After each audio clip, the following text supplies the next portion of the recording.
행위를 살필지니라. 너희가 많이 뿌릴지라도 수확이 적으며 먹을지라도 배부르지 못하며 마실지라도 부족하지 못하며 입어도 따뜻하지 못하며 일꾼이 삭을 받아도 그것을 구멍 뚫어진 전대에 넣음이 되느니라. 아멘. 하나님 감사합니다. 오늘도 모이기에 힘쓴 우리 기쁜 내리교회 성도들을 축복하여 주시고 오직 하나님만을 바라보고 찾아온 영혼들, 그것은 믿음이었습니다.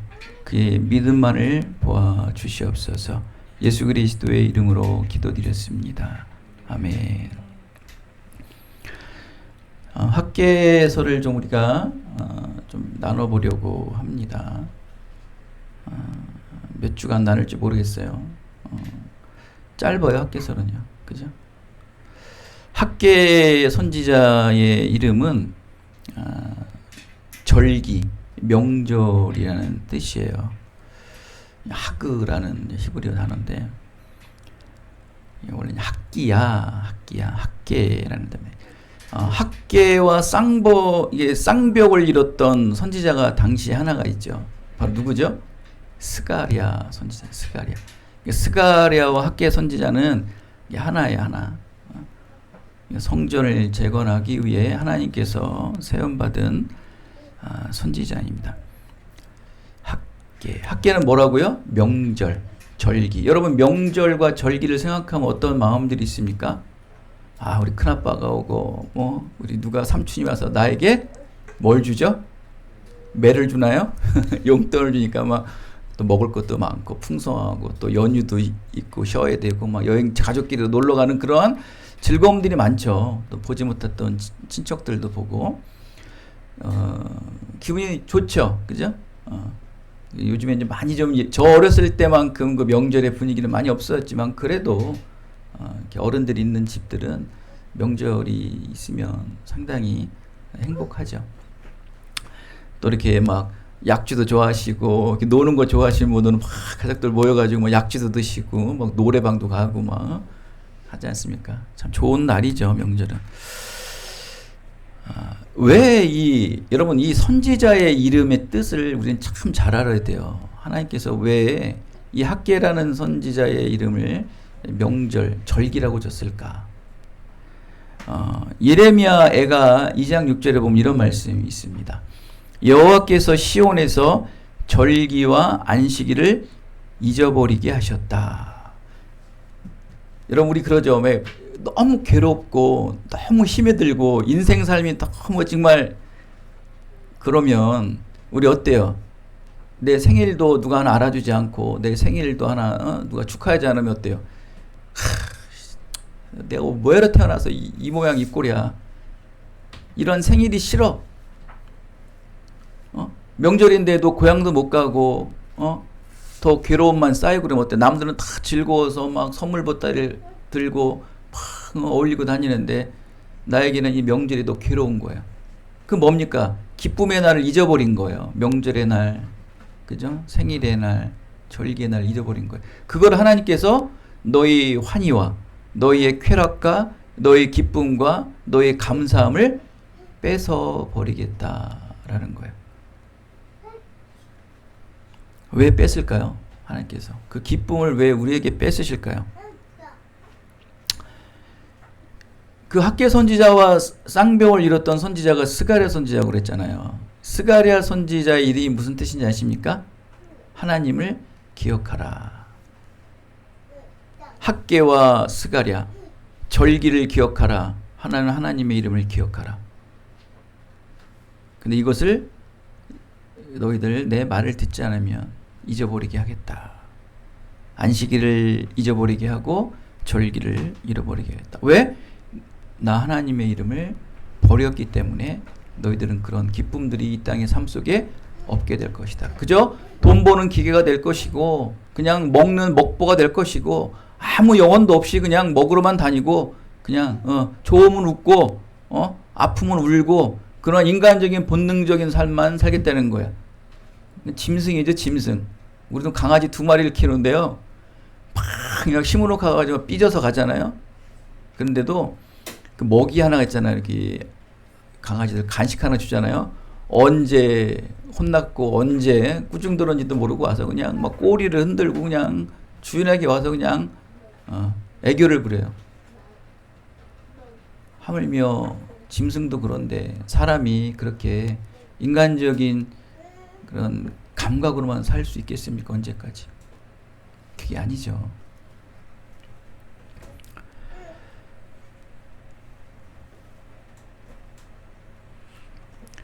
이스라엘 백성들은 70년간 바벨론에서 포로 생활을 합니다. 우리나라는 36년이죠. 36년을 일제 치하에서 살았고, 이 이스라엘 백성들은 70년간 바벨론에서 포로 생활을 하고, 드디어 이제 고국 땅에 돌아오는데 다 돌아오진 않습니다. 소수의 일부 사람만 돌아오는데, 70년 정도면 여러분, 그냥 싫으나 싫지 않으나 인정하나 인정하지 않으나 그냥 거기서 살다 보면 그냥 살게 돼요. 그죠? 70년이 어느 정도 이제 거기 기반도 닿고 터전도 닿고 이제 좀 그냥 아유 참 처음에 왔을 때 정착할 때는 타국에 가서 고생도 많이 했는데 이제 좀 살만하겠구나. 그럴 때에 해방이 되는 거예요. 고국 돌아갈 마음이 생겨요, 안 생겨요? 안 생기는 거예요. 근데 하나님의 감동으로 생기는 사람들이 있어요. 근데 이 조건은 딱 하나예요. 고국에 돌아가서 내 땅을 찾고 내 삶의 터전을 잃어버렸던 걸 찾는 게 아니고 하나님의 성전이 70년 동안 무너져 있었잖아요. 그죠? 그 하나님의 성전을 새로 짓기 위해 다시 재건하기 위해 가는 소수의 사람들이 생겨나기 시작했던 거예요. 이것은 절대적인 자기 의지가 아닌 하나님의 절대적인 감동과 감화로 일어난 믿음이었던 거예요. 70년에 그 고생해서 세웠던 그 이국 땅의 터전을 내려놓고 이제 70년 동안 황폐화된 자기 고향 땅을 가야 된다라는 상황이 된 거예요. 마치 모든 직장생활, 모든 안정된 삶을 마치고 70대에 은퇴를 하고서 편안히 쉴 때 아니겠습니까? 그런데 70세 때 하나님께서 찾아오셔가지고 영우가 지나나 그래 일평생 먹고 살았냐고 힘들었다. 그래 이제 저 중국 소수민족에게 가서 선교를 해라. 허걱 이제 좀 쉴만하니까 이제 좀 또 먹을 것도 생기고 또 연금도 나오고 좀 나머지 좀 못했던 것들 했더니 하나님께서 그것도 편안한 지역, 유럽 지역이나 이런 북유럽, 이런 북미 쪽으로 가려는 게 아니고 중국의 소수민족으로 가려는 거예요. 아프리카로 가려는 거예요. 남미로 가려는 거예요. 여기서 문제는 뭐냐면 내가 거기서 선교를 가고 내가 거기서 고생을 하러 가는 걸 떠나서 뭐가 문제예요? 내가 쌓아놓던 터전을 버려야 된다는 것. 내가 지금까지 만났던 지인들, 내가 쌓아놨던 집들, 또 여러 가지 어떤 관계들 이런 것들을 다 내려놓고 가야 된다는 거예요. 70세 때 선교를 가면 뭐예요? 돌아올 기회가 있을까요? 없을까요? 거의 거기 선교지에서 생을 마감하려는 거죠. 쉽진 않죠. 가정을 하는 겁니다. 이스라엘 백성들도 마찬가지예요. 살만하니까. 뭐냐면은 가는 게 문제가 아니에요. 이스라엘 땅을 가는 게 문제가 아니고 내가 고생고생 이국 땅에서 쌓아놓던 터전을 버려야 된다는 것. 이 정리하는 게 힘든 거예요.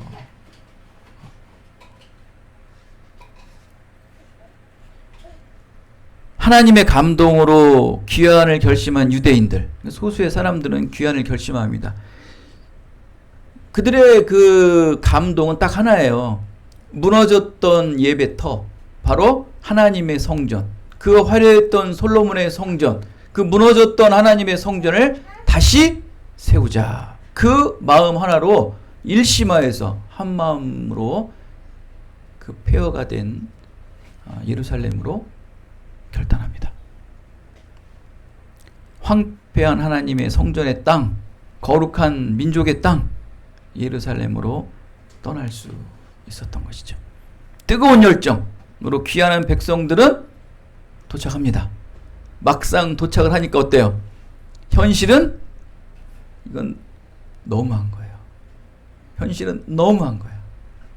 해도 너무해.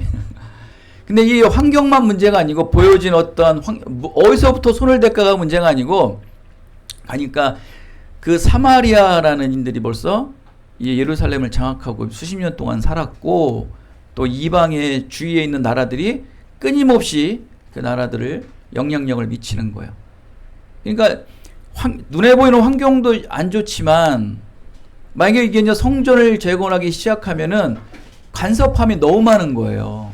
이것 때문에 막 이중고 삼중고가 쌓이다 보니까 뜨거운 하나님의 감동, 이게 믿음이죠, 믿음. 그죠? 우리가 말하는 믿음이요. 기독교에서 말하는 믿음. 이 믿음이 정말 돌도 씹어먹을 것 같고 다윗이 골리앗 앞에 나가서 그냥 눈을 부릅뜨고 가서 그냥 물맷돌을 던질 수 있는 그런 막 이글이글 타오르는 믿음의 뜨거움이 현실 앞에서는 식어버져 버리는 거예요. 우리 그렇지 않나요?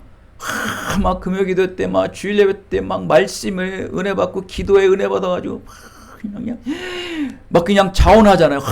목사님 선교 갈게요. 제가 목사님 교회를 위해 헌신할게요 했더니 현실에 나가보니까 내가 언제 그랬지? 내가 언제 이렇게 뜨거웠지? 내가 언제 이렇게 구원의 감동으로 눈물 흘렸지? 라는 걸 잊어버리면서 현실 앞에 그냥 눌려서 사는 거예요. 이스라엘 백성들이 그런 거예요. 너무 참담하죠. 여러분 한 주 동안 여러분의 삶 속에 살면서 지난주에 은혜 받았던 말씀이 막 솟아오르던가요? 막 응? 우리 정영래 집사님 막 은혜 받으지 않나요? 쉽지가 않죠. 현실이요. 믿음과 현실은 이질적인 거예요. 그게 안 맞아요. 그냥 믿음이 현실에도 적용이 되려면 우리가 얼마나 연단이 돼야 되는가 쉽진 않아요. 우리 그런 거 있지 않나요? 그 우리 학생들 청년들이라 보니까 우리 시험 공부 되게 열심히 하잖아요. 뭐 저도 한참 공부할 때 막 시험 공부 많이 했어요. 많이 해서 시험지를 딱 봤잖아요. 딱 문제를 제시돼서 쓰려고 딱 했는데 갑자기 까매져. 뭐부터 써야 될지를 몰라. 그런 거 있지 않나요? 막 까매질 때 있지 않나요? 그럼 항상 그러죠. 조금만 더 할걸. 아유, 하루만 더 했었으면 완전히 이게 되는 건데. 외우기는 외웠는데 정리가 안 돼서 못 쓰는 거야, 이게. 현실은 달라요, 현실은. 믿음의 연단이 얼마나 이게 순간적으로 뜨겁게 달아오는 믿음은 이게 꺼지기 쉽다는 거예요. 그죠? 무너지고 또 세우고 무너지고 반복이 된 우리의 믿음의 삶이라야지만 어떠한 환경 속에서도 다 이겨나갈 수 있다. 그러다 보니까 성전 건축을 뭐 도착하자마자 좀 어느 정도 시작하다가 이게 흐지부지 성전 건축을 짓지를 못한 거야. 근데 그 기간이 몇 년인지 아십니까? 성전 건축을 하다가 중단된 기간이 몇 년인지 아세요? 몇 달도 아니고 1, 2년도 아닌 무려 16년을 성전 건축을 못해요. 이런 어마어마한 가장 우선순위해야 될 이 하나님의 성전 건축이 멈춰버리는 겁니다. 근데 여기서 우리 오늘 말씀 제목이 뭡니까? 2절 말씀이죠. 우리 2절 말씀 잠깐 한번 읽어볼까요? 잠깐 분위기를 좀 환기시킬 겸 2절 말씀 한번 읽어볼게요. 이 백성이 말하기를 여호와의 전을 건축할 시기가 이르지. 누가 성전 건축을 이루는 시기가 안 됐다고 결정한 거예요. 그 주체가 누구예요? 성전을 건축하려는 시작은 누가 시작하게 하셨어요? 하나님께서 감동을 주셔가지고 이 70년 동안 터전 닦아놓은 곳을 버릴 수 있었던 거예요. 그 시작은 하나님이었죠. 하나님으로 뜨겁게 시작된 그 믿음이 자기들의 의지로, 인간의 의지로 내려놓게 되는 거예요. 그것도 무려 6년 동안을 삽니다.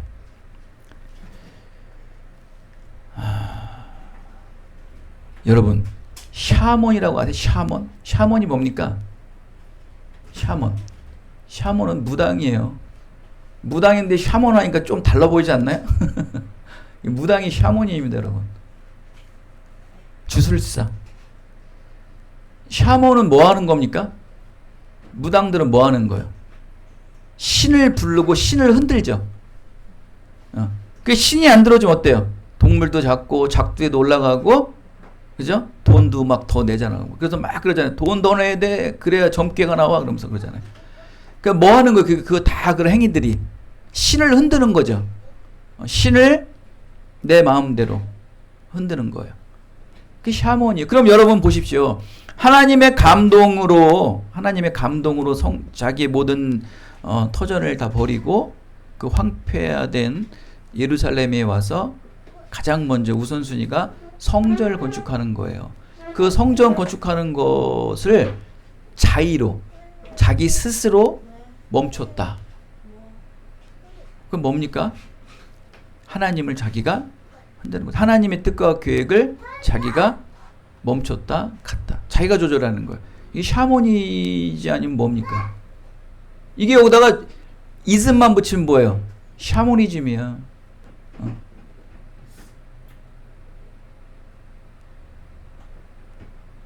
이 미신이에요, 미신. 다 여러분 우상주의 그렇게 살고 있지 않나요? 여러분들의 기도들을 보면 그래요. 다 결정하고 와. 여러분들이 기도의 제목들을 다 결정하고 와서 뭐 하는 거예요?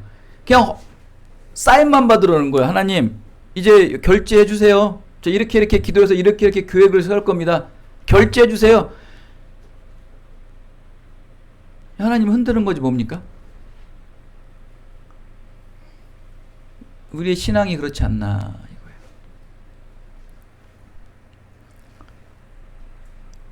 여러분, 기대가 크면 실망도 크죠? 귀한 자들도 기대가 컸어요. 포기도 쉬웠던 거예요. 지금 하나님의 집은 70년 동안 예배가 이루어지지 않아서 지붕은 뚫려가지고 비를 맞고 바람이 불고 그 주위의 모든 동물들의 안식처가 됐어요. 막 타조가 거기다 알을 낳고 뱀들이 거기서 또아리를 틀고 살고 지금 성전이 그렇게 되고 있다고요. 풀들은 뭐 잡초가 되고 그러한 성전에서 그걸 지금 보고 있는 그 이스라엘 백성들이 스스로 성전 건축을 멈췄다. 그럴 수 있을까요? 그것 때문에 왔는데, 성전 건축 때문에 자기의 모든 70년의 터전을 버리고 왔는데 막상 현실을 보니까 안 되는 거예요. 이게 여러분들의 삶, 또 우리 그리스도인들의 삶이지 않을까요? 여러분들이 예배를 통해서, 기도를 통해서, 말씀을 통해서 은혜 받은 것들을 온전히 세상 속에서 실천했으면 지금 이렇게 한국교회와 세상의 모든 유럽교회들이 무너져 내릴까요? 더 존경받고 더 많은 사람들이 복음의 은혜를 더 영향력을 미치겠죠. 그러나 그리스도인으로서 그렇게 삶을 살지 못하다 보니까 교회라는 이름들이 많이 땅에 떨어져 가고 있죠. 보십시오, 여러분. 이 3절 말씀이 뭐라고 나오느냐, 뭐 판벽한 집에 거주하는 것이 옳으니라고 얘기를 해요. 판벽한. 이게 세프님이라는 히브리 단어인데 인테리어 하는 거, 인테리어. 말 그대로 인테리어. 그러니까 요즘에 이렇게 여러분 요즘 집이 얼마나 비싸요. 요즘 우리 청년들 집 사기 힘드시죠? 평택도 뭐 집값이 뭐 7, 8억은 기본이더라고 이제. 좀 오래된 집도 뭐 3억, 4억씩 되더라고 요즘에. 아유, 언제 보냐 니들. 불쌍하게. 뭐 좀 집에 가진 땅들이 있고 돈들이 있으면 상관없는데 혼자서 이렇게 벌려면 참 청년들 보면 안쓰러워요, 그죠? 아니 막 6, 7억짜리 집을 샀는데도 가면 너무 화려해요, 집을. 그 소사동에 한번 가봤는데 진짜 그런데도 인테리어를 하는 거예요. 몇 천을 드리고. 그렇게 잘 진 집도 인테리어를 하는 거예요. 그게 바로 판비역하다라는 거예요. 지금 하나님의 성전은 지붕이 뚫려서 비가 내리고 있고 바람이 불고 그냥 잡초와 동물들의 그냥 소굴이 되어 있는데 그들은 자기의 거주하는 집을 판벽하고 있다. 인테리어하고 편안하게 살고 있다. 찔리지 않나요? 응? 찔리지 않나요? 저도 이 설교를 준비하면서 혹시 시험 받을진 않을까? 근데 어쩔 수 없습니다, 여러분. 그래서 이게 모든 교회들이 이 예언서 말씀을 잘 안 하려고 그래요. 예언서는 다 찌르는 말씀이거든. 우리가 한번 반면교사 삼아서 좀 아프지만 우리 이런 거 있어요. 예전에 우리 담임 목사님이 그러시더라고요. 부교육자 할 때. 때려도 품 안으로 들어온 자식들이 있대요.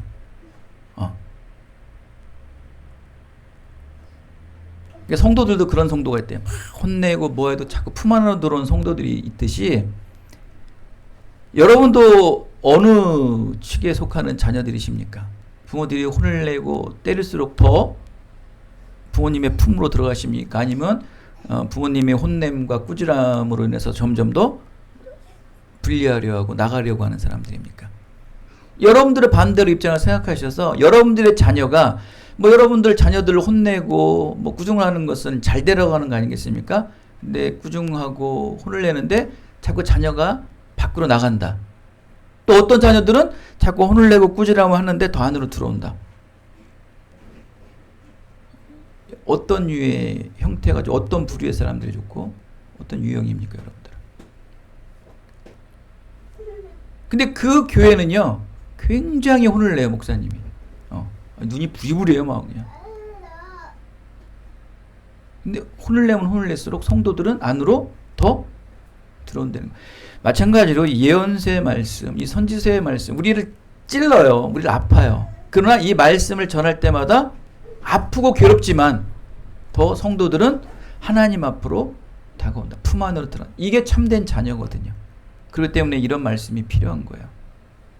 지금 하나님의 성전은 말 그대로 황폐화가 돼가지고 정말 동물들의 정말 화장실이 될 정도 있는데 자기들의 사는 집들은 최고의 화려한 인테리어를 지고 살아가고 있다라는 그러한 안타까운 말씀입니다, 여러분. 그것도 성전의 건축도 하나님의 멈추란 것도 아닌 자기들 자의적으로 자기들 스스로 성전의 건축을 무려 16년 동안 멈추고 있었다는 말씀입니다, 여러분.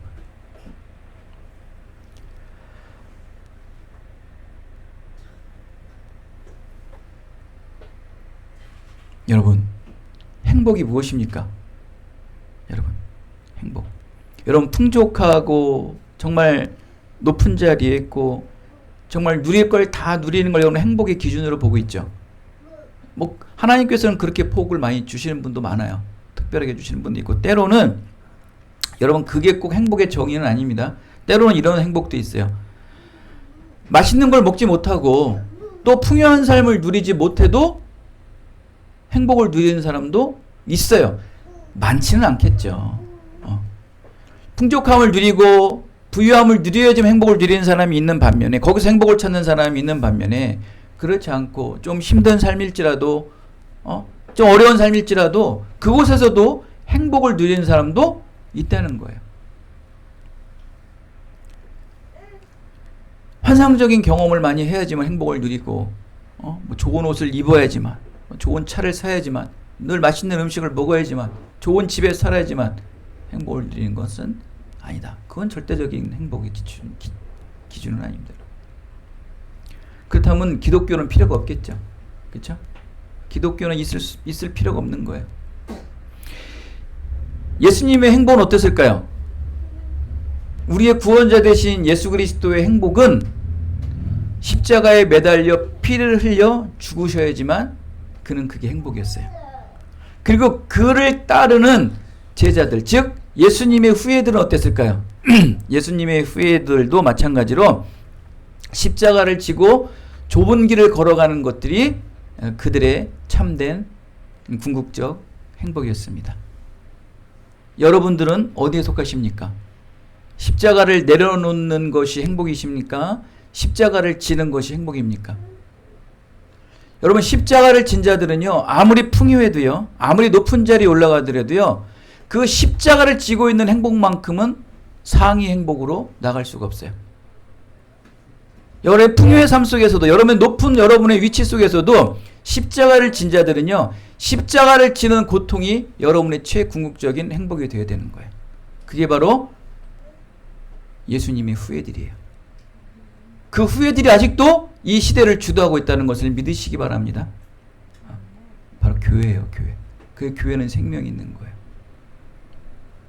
왜 고난 속에, 여러분 아직도 신학교에서는요, 아직도 그 고통을 알면서도 아직도 신학생을 또 목회 후보자가 되기 위해서 찾아오는 자들이 있어요.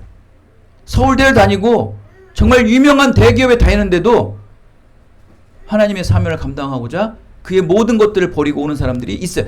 소수겠죠. 많지는 않습니다. 그러나 그런 사람들이 오고 있어요. 또 그런 사람들 하나님께서는 컨택하셔서 사용하고 있다는 거예요. 아직도 하나님께서는 그 십자가를 진 자를 통해서 참된 행복을 누리게 하시는 은혜가 임하게 있다. 여러분도 예수님의 후예라면 십자가를 지세요. 그것이 여러분의 행복을 누리셔야 됩니다.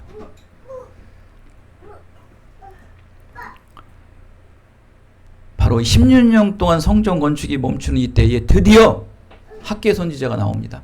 학계 선지자가 드디어 나타난 것은 뭐냐면 16년 동안 멈췄던 성전 건축을 재건하라. 그 말씀을 선포하기 위해 이 학계 선지자가 등장하게 되었던 것입니다. 그러면서 그럽니다. 오늘 말씀 제목같이 그가 나와서 한 말이 그거예요. 너희 행위들을 살펴라. 제발 너희 행위를 살피라는 거예요. 그게 그의 첫 번째 말씀이야. 너희 행위를 살펴라. 지금 성전은 무너져 있고 황폐되어 있는데 너희들의 살아가는 그 부유함, 행위들을 살펴라.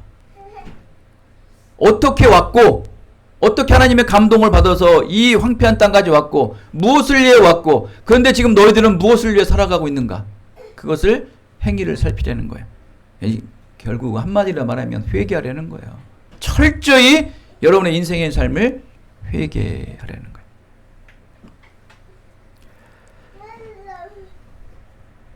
하지만 그들은 기만하고 있죠. 그러면 관심을 갖고 있지 않아요. 그들은 무감각해지고 있어요. 16년 동안 이렇게 살다 보니까. 근데 여러분, 이스라엘 백성들이 70년 동안 포로 생활을 했었던 이유가 뭡니까? 바로 하나님의 말씀을 듣지 않았던 거예요. 그러니까 하나님을 알기에 힘쓰지 않았던 거예요. 그러니까 너희 조상들이 그렇게, 너희가 70년 동안 그렇게 포로 생활한 이유가 하나님의 말씀을 힘쓰지 않아서 70년간의 포로 생활하고, 그리고 결국 해방이 되어서 이제 너희들의 하나님의 감동을 받아서 이 땅에 와서 성전 건축을 가장 먼저 짓기로 결정한 너희들이 지금 또다시 너희들이 조상이 했던 것들 같이 하나님을 알기에 힘쓰고 있지 않지 않냐, 이거는 거죠. 그 너희들의 행위를 살피라는 거예요. 하나님을 알기에 힘쓰라는 거예요. 더 점층적인 더예요. 더. 하나님의 은혜는요, 오늘 100%면 내일은 몇 프로가 있어야 돼요? 101%, 102%. 은혜는 계속 점층적으로 올라가는 거예요. 영원토록. 여러분, 제가 그런 말씀을 종종 하지 않습니까? 천국에 가면은 그럼 맨날 똑같은 삶이겠네요? 맨날 하나님 앞에 찬양하고 맨날 하나님 앞에 영광 돌리는 게 그게, 아이고, 그것도 영원토록 할 그것도 지겹잖아요. 근데 안 지겨운 이유가 뭐예요? 왜 그렇습니까? 오늘 100%라면 내일은 몇 프로야? 110%, 120%, 내일 모레는 130%, 200%. 맨날 반복된 일이지만 그 반복된 사역 속에서도 은혜가 늘 충만하다는 거예요. 더 하나님을 알기를 더 힘쓰려는 거예요. 하나님은 무한하십니다. 하나님은 영원하신 분이세요. 하나님은 알아도 모르는 분이 하나님이세요. 그럼 하나님을 알기에 힘써야 된다는 거예요. 네 스스로 멈추지 말라는 거예요. 내 자의적으로 이 정도면 됐어. 네 스스로 하나님의 은혜를 멈추지 말라는 거. 아, 오늘 공부 이 정도면 됐어. 아, 요번 중간고사 이번이면 됐어. 이 정도면 뭐 1등은 못해도 아유 10등 안에 들겠어. 그게 아니라는 거예요, 여러분. 그렇게 사니까 그 삶이 맨날 거기죠. 그래서 오늘 뭐라고 말해? 6절에, 6절 좀 읽어봅시다. 6절. 6절 한번 읽어볼게요. 크게. 너희가 시작.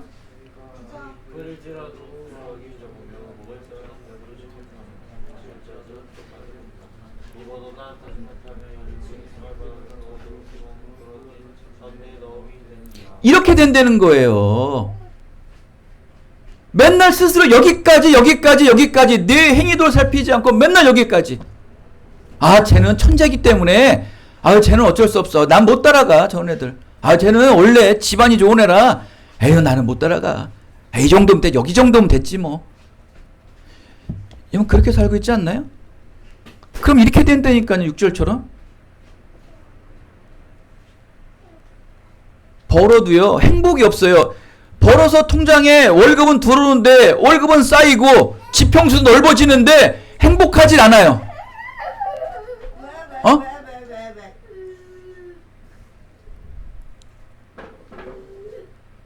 이건 불행이에요. 불행.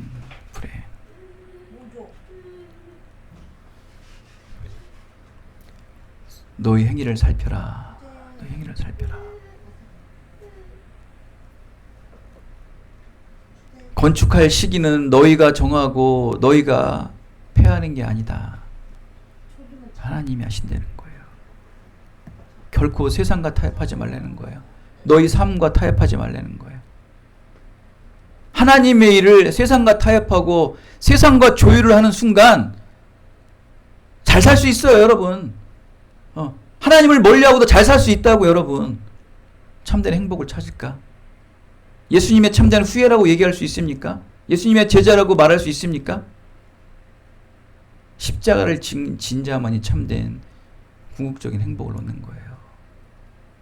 예수님은 죽으셔야지만, 십자가에 매달려 피 흘려 죽으셔야지만 그것이 바로 참된 소망이고 행복이었다는 것입니다, 여러분. 사랑하는 여러분, 말씀을 마치겠습니다. 믿음의 백성들이 멸망할 때를 보면요, 기회를 찾는 이가 없어요. 그리고 하나님께 예배드리기 위해 힘써 모이는 자가 점점 없어요. 망하는 시대예요. 여러분 힘써 하나님을 알아가려고 하십니까? 여러분 스스로 이 정도면 됐겠지, 여러분의 은혜는 이 정도면 됐겠지라고 만족하고 있으십니까? 지금 이 시대의 교회, 지금 이 시대의 성도들의 모습이 그러야 되는 거예요. 사랑하는 여러분, 먹고 사는 문제로 인해서 영적으로 무뎌져 버렸기에 그들이 귀환한 목적인 하나님의 성전 건축에 이 믿음의 방향성을 잃어버리고 말았던 것이에요. 그들의 판단은 전적으로 사람의 판단으로 멈추게 된 것이죠. 그들은 결코 자신의 행위를 살필 생각조차도 시도하지도 않았던 것입니다. 자신이 지금 무엇을 해야 할지조차 마저도 잃어버리고 방황하고 있게 된 것이죠. 저와 여러분은 하나님을 찬양하기 위해 창조된 사람들입니다. 저 여러분 이 땅에서 예수의 몸된 교회를 세우고 만국에까지 복음 전파를 위해 힘써야 될 저와 여러분입니다. 십자가의 복음의 행위를 살피셔야 돼요. 정말 내 등 뒤에, 내 가슴에 십자가를 새기고 있는가? 내가 정말 이 복음의 열정을 위해서 이 땅에 살아가고 있는가? 여러분의 행위들을 반드시 살피셔야 됩니다. 하나님께서 우리에게 오늘 말씀하십니다. 너희가 너희 자신을 위해 그렇게 열심히 살았는데 그렇다면 그 결과는 만족스러우냐? 여러분, 여러분의 지금의 삶을 만족하십니까? 앞으로도 그렇게 계속 살면은 만족스러울 것 같으십니까?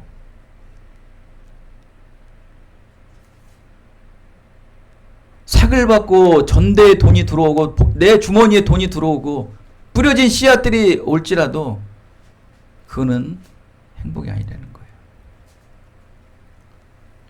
가장 우선순위가 무엇입니까? 지금 성전은 무너져 가고 있어요. 교회는 무너져 가고 있어요. 지금 기쁜 은혜 교회는 이 수가 줄어들고 있어요. 교회에 뜨거움이 없어요. 교회에 예배가 없어요.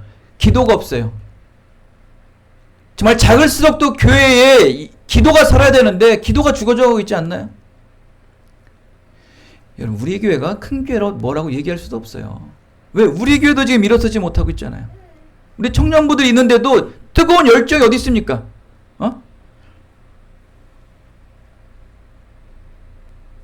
여러분도 다녀봐서 아시지만 그 교회들은요, 다니셨던 그 교회는, 비전동에 있는 교회는 지금 청년부들이 일어서가지고 어떻습니까? 일어서서 거기 교육자들이 지금 몇 명 나왔는지 몰라요. 교육자들 지금 4명인가, 제가 아는 사람은 4명이 배출됐어요 지금. 여러분들이 중고등학교 다녔을 때의 그 뜨거움들이 선교사로, 목회자로 나가는 거예요. 그 뜨거움의 열매가 나오죠. 여러분 지금 이렇게 식었는지 뜨거운지 미덕지근하면 어떻습니까? 하나님께서 미덕지근한 자는 어떻게 한다고 그랬어요? 토해버린다고 그랬어요, 여러분. 이렇게 미덕지근하게 신앙생활 해가지고 뭘 얻겠냐는 거예요. 이 정도면 됐겠지?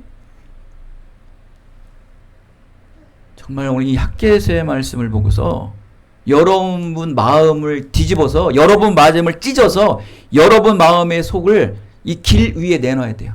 모든 사람이 여러분들의 이 속마음들을 다 볼 수 있게끔 내놓으셔야 돼요. 그런 참여하는 마음으로 정말 이 말씀을 우린 듣고 또 깨달아야 되는 것입니다.